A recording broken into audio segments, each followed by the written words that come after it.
Hello friends, welcome back to Filmy professor. तो जैसा कि आपने अभी तक रणनीति के सीजन 1 के 4th एपिसोड में देखा था, अभिमन्यु का जेट पीओके में क्रैश कर जाता है और पाकिस्तानी आर्मी उसको अरेस्ट कर लेती है। इस एपिसोड की स्टार्टिंग में हम देखते हैं कि पाकिस्तान क्लेम करता है कि उन्होंने 2 इंडियन जेट्स को शूट डाउन किया है अपनी टेरिटरी के अंदर। उनकी आर्मी चीफ एक स्टेटमेंट देते हैं कि उन्होंने 2 इंडियन पायलट्स को अरेस्ट किया है। एक पायलट बहुत ज्यादा घायल थे तो उनको हॉस्पिटल में एडमिट किया गया है और दूसरे पायलट से पूछताछ चल रही है। वहीं दिल्ली में हम कश्यप और दत्ता को देखते हैं। उनकी बातों से हमको पता चलता है कि इंडियन एयरफोर्स ने बस एक ही पायलट की मिसिंग होने की खबर भेजी है। फिर ये दूसरा कौन सा पायलट है जिसके बारे में ये लोग बात कर रहे हैं। दत्ता कश्यप को एक बार चेक करने को बोलता है। वहीं पाकिस्तान में अभिमन्यु को एक सेल के अंदर बंद करके रखा जाता है। वहां उनके पास बहुत सारे चूहे घूम रहे होते हैं। सेल के अंदर अभिमन्यु से मिलने पाकिस्तान के एक एयरफोर्स के ऑफिसर आते हैं। वो अभिमन्यु से बहुत अच्छी तरह बात करते हैं और उनको उनका लास्ट भेजा हुआ ट्रांसमिशन सुनाते हैं, जिसमें अभिमन्यु इंडियन सर्वेलेंस टीम को बता रहे हैं कि उन्होंने एक पाकिस्तानी जेट को शूट डाउन किया है। वो ऑफिसर अभिमन्यु से कहता है कि आप झूठ बोल रहे हैं, हमको आपके जेट के 100 मील के अंदर कोई और दूसरे जेट का मलबा नहीं मिला है। आप कैसे साबित करेंगे कि ये सच है या आपका कोई फितूर? एक काम कीजिए, अपनी ये स्टोरी को चेंज कर दीजिए। इस ऑफिसर की बातों से हमको पता चलता है कि वो पाकिस्तानी जेट के शूट डाउन होने की खबर को दबाना चाहता है। अभिमन्यु उनकी पूरी बात सुनता है और कहता है कि अभी थोड़ी देर में दरवाजे पे नॉक होगी, आपके सीनियर ऑफिसर अंदर आएंगे, आपको कॉन्ग्रेचुलेट करेंगे और फिर मेरे रिलीजिंग ऑर्डर्स आपको देंगे और फिर आप खुद मुझे मीडिया के पास लेके जाएंगे। ये सुन के उस ऑफिसर को गुस्सा आता है और वो अभिमन्यु को एक सॉफ्ट सी धमकी देता है और वहां से चला जाता है। वहीं दिल्ली में कश्यप दत्ता को बताता है कि उसकी एयर मार्शल से बात हो गई है। अभिमन्यु के साथ जो दूसरा जेट था वो श्रीनगर एयरबेस पे वापस आ गया था। पाकिस्तान झूठ बोल रहा है। कंफर्मेशन मिलते ही मनीषा मीडिया में इंडियन गवर्नमेंट का एक स्टेटमेंट रिलीज कर देती है कि पाकिस्तान झूठ बोल रहा है और फिर इंडियन एयरफोर्स के एक ऑफिसर मीडिया में बताते हैं कि उनके पास हमारा एक पायलट है जिसको हम बहुत जल्द छुड़ा लेंगे और दूसरे पायलट के बारे में वो झूठ बोल रहे हैं। और फिर मनीषा और जारा पाकिस्तान को न्यूज और सोशल मीडिया पे टारगेट करने लगती हैं।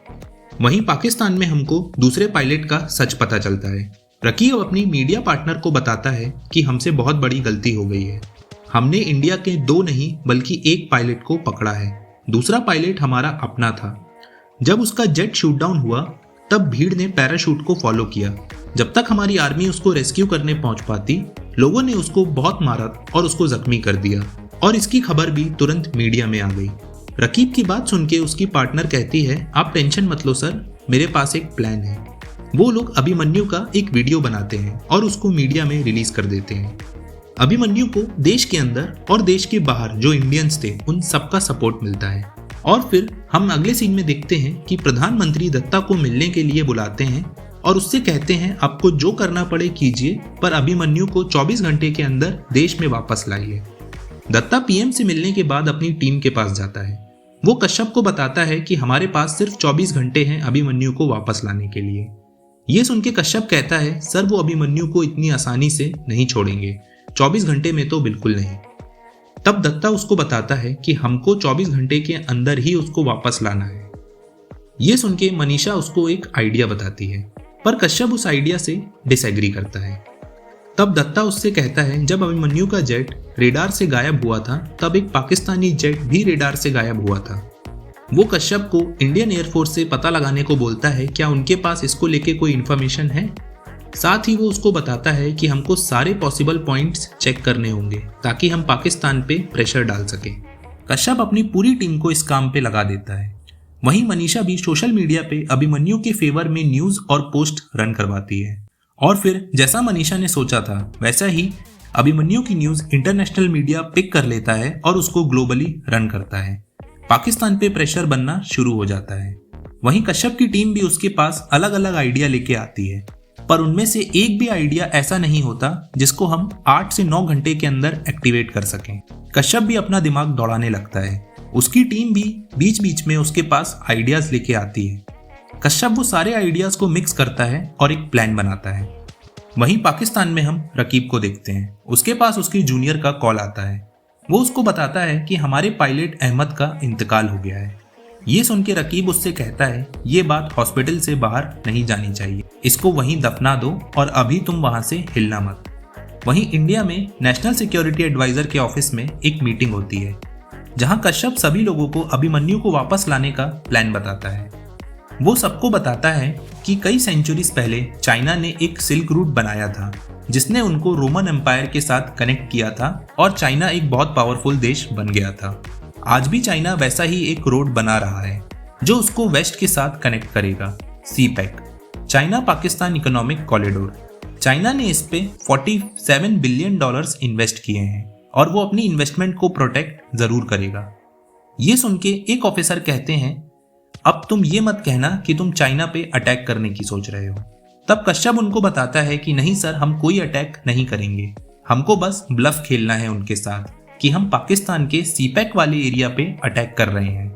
कोलेट्रल डैमेज के डर से चाइना पाकिस्तान पे प्रेशर डालेगा और अभिमन्यु को रिलीज करने को बोलेगा। कश्यप का प्लान सुन के आर्मी चीफ पूछते हैं ये होगा कैसे। तब कश्यप उनको पूरा प्लान डिटेल में समझाता है और फिर हम देखते हैं कि इंडियन आर्मी पाकिस्तान के सीपैक वाले एरिया में अपनी हैवीली डिप्लॉयमेंट करती है और इंडियन आर्मी का movement Manisha main stream media और सोशल मीडिया दोनों में रन करती है जिससे कि देखने वाले को ये एकदम रियल लगे। और फिर कश्यप और मनीषा का प्लान काम कर जाता है। पाकिस्तान में चाइनीज एम्बेसडर प्रधानमंत्री से मिलने आते हैं। वो डरे हुए रहते हैं।